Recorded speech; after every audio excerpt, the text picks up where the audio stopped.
Bonsoir à tous, il est 19h, voici les titres d'autres journaux. La campagne électorale entame sa dernière ligne droite. Nous irons au plus près des candidats algériens en France qui font tout pour convaincre les électeurs indécis et nous ferons un tour d'horizon de la campagne électorale qui se poursuit dans les 4 coins du pays.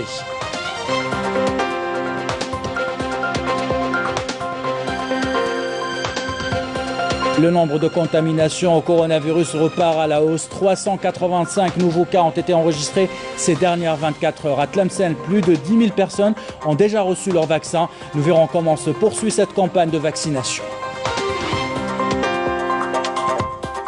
Et à Sétif, nous verrons comment un investisseur privé a profité de la période de confinement pour lifter son hôtel. Quels sont les besoins du secteur hôtelier sur place? Réponse tout à l'heure. Enfin du foot, on revient sur la dernière victoire des Verts face à la Mauritanie. Une victoire qui fait de notre équipe nationale une équipe invincible. Les images tout à l'heure. Voilà pour les titres. Bienvenue à tous. On entame ce journal par la campagne des législatives du 12 juin qui bat son plein. À Bobigny, dans la région parisienne, une commune qui compte une importante communauté algérienne. Les candidats multiplient les rencontres de proximité pour convaincre. Le consulat d'Algérie a mis en place un protocole spécial pour garantir une élection dans le respect des mesures de prévention sanitaire. La correspondance est signée Afef Blouchet. C'est la dernière ligne droite avant le début du scrutin en France. Une campagne électorale où le centre de vote constitue le meilleur support de visibilité pour les candidats. En effet, à l'étranger, les candidats ne bénéficient pas d'autant d'espace d'affichage public qu'en Algérie. Actuellement, nous avons reçu environ 60% des candidats qui ont pu venir se déplacer au sein de la circonscription de Bobigny afin de coller leur affiche et sensibiliser les électeurs. L'autre difficulté est la disparité géographique. Les candidats doivent parfois traverser la moitié du territoire français pour poser leurs affiches. Dans la circonscription consulaire de Bobigny, seul un candidat sur les 88 de la zone nord habite. Quant aux électeurs, ils semblent avoir des avis plus tranchés sur le principe de vote que sur les candidatures. C'est l'union qui fait la force. Voilà. Si on veut vraiment que le pays change, il faut qu'on s'unisse pour voter et pour changer les choses, voilà. C'est toujours le même discours, sur le terrain. On va voir des choses sur le terrain. À partir de là, c'est le terrain qui fait convaincre, c'est pas les paroles. À un moment donné, même si vous n'êtes pas content, il faut aller le dire. Mais si vous ne le dites pas, on ne le saura pas. Et on le dit comment? En votant. À circonstances exceptionnelles, mesures exceptionnelles, car la Covid continue à imposer des mesures très strictes et c'est là le rôle principal de l'administration. Vu la situation sanitaire actuelle, le consulat a mis en place un protocole sanitaire pour protéger les membres des bureaux, les électeurs et tout le staff du consulat. Ils sont plus de 81 000 électeurs attendus dans la circonscription consulaire de Bobigny, qui couvre un seul département français, à savoir la Seine-Saint-Denis. Et pendant que certains candidats en France multiplient les rencontres de proximité, d'autres optent pour des campagnes numériques. Objectif, convaincre les électeurs indécis. Correspondant signé à Afef Blouchet. Ils sont sur le terrain depuis le coup d'envoi de la campagne électorale. À Paris, le candidat Badis Rennessi multiplie les meetings à échelle réduite pour cause de Covid. Fort de ses convictions politiques, il dit porter un projet collectif au service de la nation et espère faire de ses auditeurs un vecteur de transmission de son message. Comme nous le savons, l'Algérie est à la croisée des chemins aujourd'hui. Nous devons plus que jamais, nous tous, prendre part à la reconstruction dans la cohésion, dans l'unité nationale, dans le consensus pour pouvoir créer l'état de droit que nous souhaitons, pour pouvoir créer l'état-nation et le préserver face aux défis que nous connaissons aujourd'hui. Plus au sud, à Marseille, c'est en équipe que la chasse aux voix électorales s'organise. Un esprit qui se retrouve dans le choix du lieu de permanence de Gilles Jadid, un coworking qu'ils disent être à leur image. La stratégie du jour, une fois arrêtée, c'est le contact direct qu'ils actionnent. Nous parlons aussi du quotidien, puisque beaucoup de problèmes concernent notre communauté algérienne à l'étranger. Ils veulent plus de solidarité. Il faut être solidaire avec nos aînés, mais aussi avec les plus jeunes, comme les étudiants. Ils veulent une simplification des démarches. Nous pensons que la digitalisation pourrait améliorer cela. Nous parlons d'investissement, nous parlons de mesures d'ordre scientifique et culturel. Retour au nord où le candidat Jamel Gessoum mise sur les actions qu'il dit avoir menées en faveur de la communauté algérienne en période de Covid. Sa stratégie médiatique repose sur des capsules vidéo qu'il diffuse à large échelle tout en organisant régulièrement des débats d'idées à son siège de campagne. Chacune des personnes de la liste va évidemment m'inspirer, chacun de leurs fonctions. La télécommunication, par exemple, va m'inspirer dans le cadre du projet numéro 2, qui est la plateforme d'accompagnement des créateurs d'entreprises, puisque les plateformes de télécommunication, de communication et de télécommunication sont bien évidemment utiles en Algérie. Écouter et convaincre partout où il peut se déplacer, c'est l'objectif de Haj Oulja. Candidat pour la première fois de sa vie, il sillonne les marchés et cafés en multipliant les villes de campagne. Des tournées qu'il résume dans des vidéos destinées au public des réseaux sociaux portant le même message. C'est dans cet immeuble que fut créé le PPA, le Parti du peuple algérien, en 1937. C'est à partir de cette ville qu'est partie la manifestation du 17 octobre 1961. C'est devant ce lieu historique pour chacun de nous que je vous annonce ma candidature aux élections législatives. La Benjamin Setel, sac à dos chargé d'affiches et de tracts de campagne, Sarah Benchir investit les principaux lieux des villes où elle pose ses bagages. Sa stratégie est simple, ne négliger aucune ville de sa large zone d'investiture. Elle multiplie les escales et à travers elle, les échanges directs. J'invite tous les Algériens résidents dans le sud de la France à se rendre aux différents consulats d'Algérie et leurs bureaux de vote pour soutenir la jeunesse engagée, la jeunesse impliquée, la jeunesse qui ne veut plus que les anciennes têtes s'accaparent des sièges et qui veut prouver ses compétences en servant le pays. Et cette campagne électorale se poursuit dans les 4 coins du pays. Certains candidats augmentent la cadence des meetings, d'autres préfèrent aller directement à la rencontre des citoyens. Résumé signé Adel Brahms. Le secrétaire général du Front de la Bonne Gouvernance, Aïssa Belhadi, a estimé depuis maintenant que les prochaines élections législatives constitueront une étape importante pour réussir la transition démocratique. Dans le même sens, a abondé le président de l'instance chargé de la gestion du parti Tala'a al-Hurriyat, Reda Ben Wennan, qui a affirmé à Ouargla que les élections sont l'unique moyen d'opérer le changement escompté par le peuple algérien. Le président du parti Al-Fajr al-Jadid, Tahar Ben Baïbesh, qui était à Médéa et à Al-Djelfa, a déclaré lui aussi que les législatives du 12 juin marqueront le début du changement auquel aspirent les Algériens, estimant qu'il n'y a pas d'avenir sans un changement profond. Alors que le président par intérim du Parti de la Liberté et la Justice, Djamel Ben Ziadi, a appelé à partir de Boumerdès à saisir l'opportunité de la prochaine échéance électorale en vue d'opérer le changement effectif et réel auquel aspire le peuple. Le président du Front de l'Algérie Nouvelle, Djamel Ben Abdeslam, a rappelé quant à lui depuis Alger, le peuple a participé massivement à ces élections, soulignant la nécessité de respecter la volonté du peuple pour rétablir la confiance perdue et bâtir des institutions fortes à la hauteur des défis. À Tlemcen et à Oran, le président du mouvement de la Société pour la paix, Abdelzak Makri, a soutenu que le changement commence par l'organisation d'élections transparentes et intègres qui consacrent la volonté du peuple et permettent de former un parlement libre, tout en mettant l'accent sur l'importance d'accorder plus d'intérêt au développement local. Bouden Mounder, délégué du secrétaire général du Rassemblement national démocratique, a estimé à Mila que ces élections constitueront une réelle opportunité pour donner un nouveau souffle à la classe politique et permettront aux jeunes de prendre le relais. Le président du Front Al-Mustaqbel Bel'aïd Abdelaziz a estimé à Oran et à Sidi Bel Abbas que les élections législatives constitueront un tournant décisif dans le processus d'édification de l'Algérie nouvelle, réitérant sa volonté à imposer le grand changement auquel aspire le citoyen, notamment dans le domaine socio-économique. Alors que le secrétaire général du Parti du Front de Libération Nationale, Aboul Fadl Badji, a considéré à Sétif et à Mila que ces législatives seront une étape pour mettre l'instance exécutive au service des programmes des élus et un moyen efficace pour élaborer un nouveau projet de société.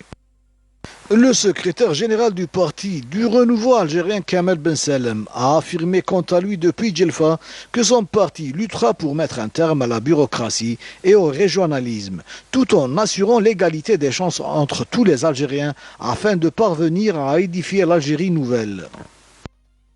De son côté, le président du mouvement Islah Fil al-Irouini a indiqué à Sétif et à Batna qu'en cas de victoire, sa formation politique œuvrera avec tous les acteurs pour assurer la sécurité alimentaire du pays, affirmant que l'Algérie dispose de toutes les potentialités qui lui permettent de parvenir à cet objectif. Et lors de ces meetings, les candidats ont appelé les jeunes à participer massivement aux élections du 12 juin prochain.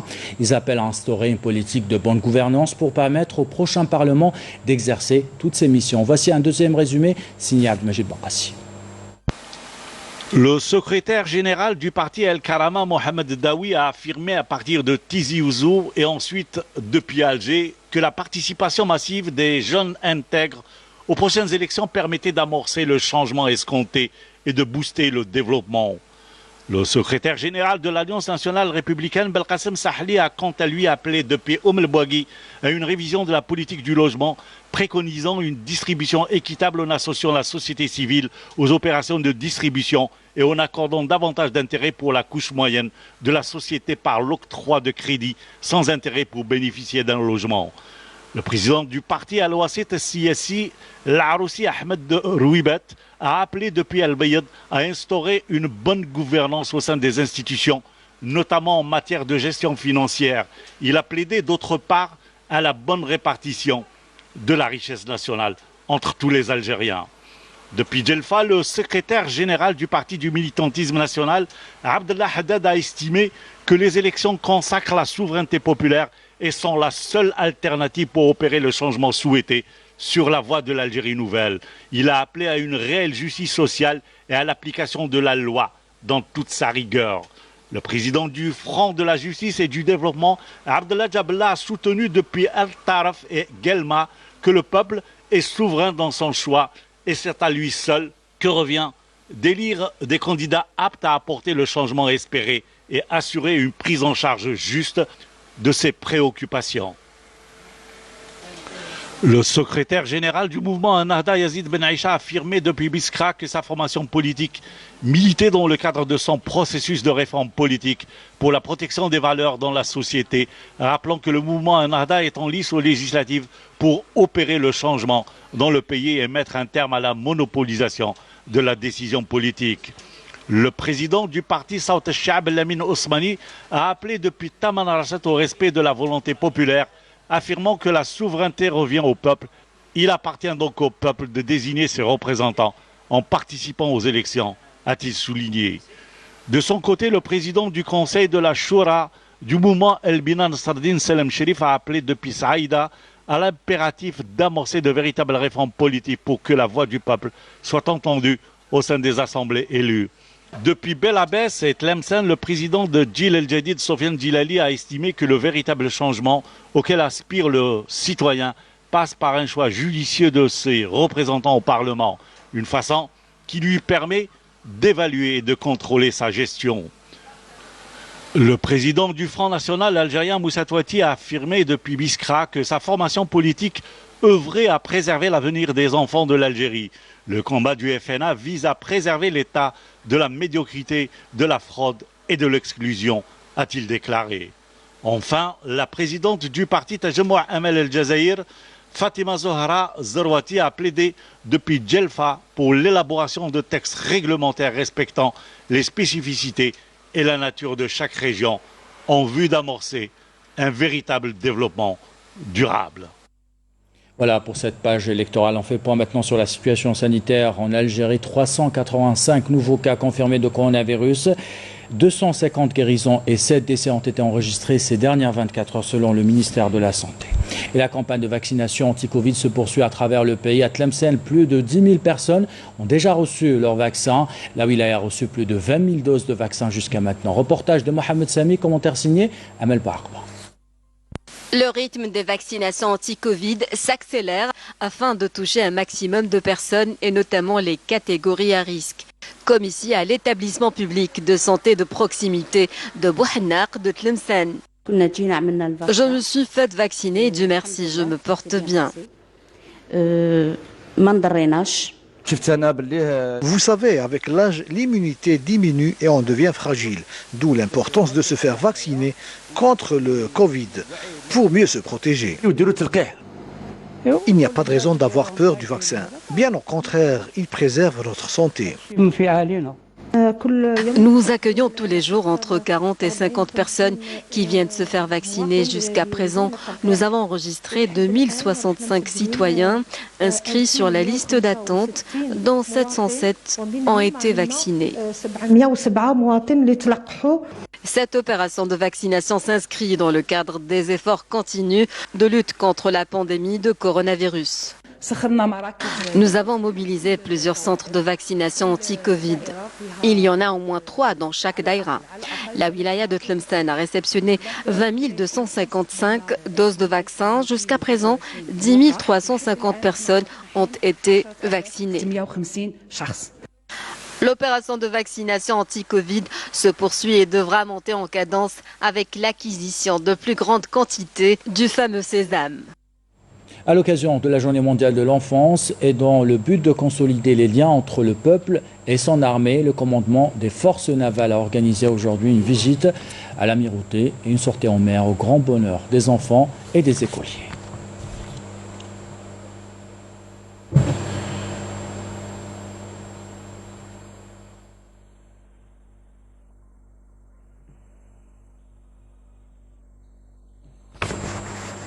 Dans l'actualité internationale, cette étude de l'Observatoire international Western Sahara Resource Watch, la Grande-Bretagne domine le classement 2020 des pays exportant illégalement le gaz vers le Sahara occidental occupé, détrônant l'Espagne qui dominait la liste des fournisseurs vers ce territoire non autonome en 2019. À l'approche de la saison estivale, on vous parle d'investissement dans le domaine hôtelier. Dans le complexe touristique Oulet Ben à Sétif, le propriétaire a profité de la période de confinement pour opérer un véritable lifting à son hôtel. Un investissement qu'il souhaite bien rentabiliser avec l'arrivée des premiers clients. Reportage sur place signé Adel Bouhams. Malgré une année en demi-teinte due essentiellement à l'impact du Covid-19 sur l'activité touristique, la machine se remet en marche doucement mais sûrement, à l'image de ce complexe implanté dans la région d'Oulet Ben qui a profité de cette année sabbatique pour accélérer ses travaux d'extension. Les travaux d'extension que nous avons entamés consistent en la réalisation d'un hôtel qui répond aux normes internationales et qui dispose de 66 chambres individuelles, doubles et de suites dotées de bassins d'eau thermale, des jacuzzis, des saunas et des salles de soins. Sans oublier bien sûr le parc d'attractions jouxtant le complexe et le terrain de football. Une valeur ajoutée certaine pour le secteur touristique et sportif à la fois. Ces travaux nous permettront dans un futur proche de porter le nombre d'employés de 40 à plus d'une centaine de postes d'emploi directs et permanents. Toutefois, force est de constater que beaucoup d'embûches entravent le parcours de ce promoteur. Les problèmes sont nombreux, à commencer par celui de la route menant au complexe qui est délabré et qui manque d'éclairage public, en plus des lenteurs enregistrées pour l'obtention du permis d'exploitation de forage.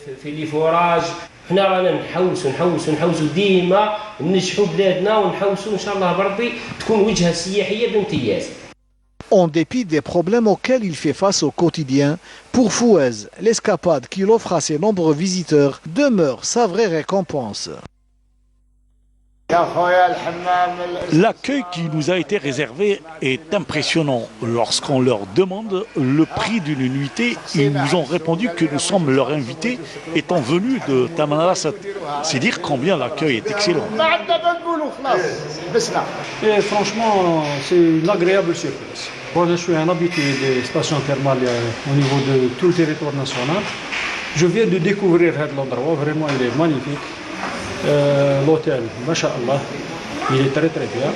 L'infrastructure, c'est un investissement assez considérable. Des témoignages qui reflètent l'amélioration de la qualité des services des structures hôtelières en Algérie. Du foot maintenant, on revient sur la belle victoire des Verts hier face à la Mauritanie, 4-1. Un match amical certes, mais ce score confirme l'invincibilité de notre équipe nationale. Couverture signée Saïd Fallak et Sarah Derbel. 25 matchs sans défaite pour la sélection nationale qui n'a pas raté l'occasion de garder sa belle série d'invincibilité en s'imposant largement face à son homologue mauritanienne. Les Verts ont entamé cette rencontre d'une manière plutôt lente avec un 11 de départ largement remanié. Une raison pour laquelle les hommes de Jamel Belmadi ont attendu la 40e minute de jeu pour ouvrir le score par l'intermédiaire de Farouli qui inscrit son 15e but en sélection et permet à ses coéquipiers de terminer la première période sur un score d'1-0. Au retour des vestiaires, El Morabitoun sont revenus avec une plus grande détermination et ont pu égaliser 10 minutes plus tard grâce à Yacoub qui a su profiter d'une faute de placement du gardien Oukidja. La joie des Mauritaniens fut de très courte durée puisque Ferouli s'offre un doublé et aggrave la marque pour les Verts à la 57e minute de jeu.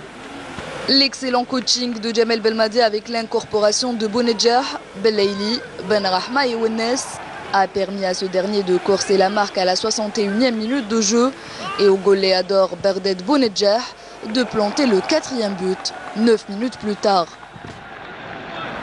Le score aurait pu être plus lourd si les nombreuses occasions avaient été exploitées. Avec des joueurs qui ont joué leur première sélection, d'autres qui n'ont pas joué depuis très longtemps. Bref, on n'a pas été en danger, à part un but qu'on leur a donné. On aurait pu l'éviter, on a eu la possibilité de marquer plusieurs buts encore. Alhamdoulilah, très content de la prestation des joueurs. L'Algérie enchaînera ses matchs de préparation en affrontant le Mali dimanche au stade Mustapha Tchakir de Blida, avant de se rendre à Tunis pour défier la Tunisie. Et ainsi va l'actualité. C'est la fin de ce journal. L'équipe de la rédaction qui l'a préparé, l'équipe technique qui l'a réalisé. Bon, merci de l'avoir suivi. Merci pour votre fidélité. Belle soirée.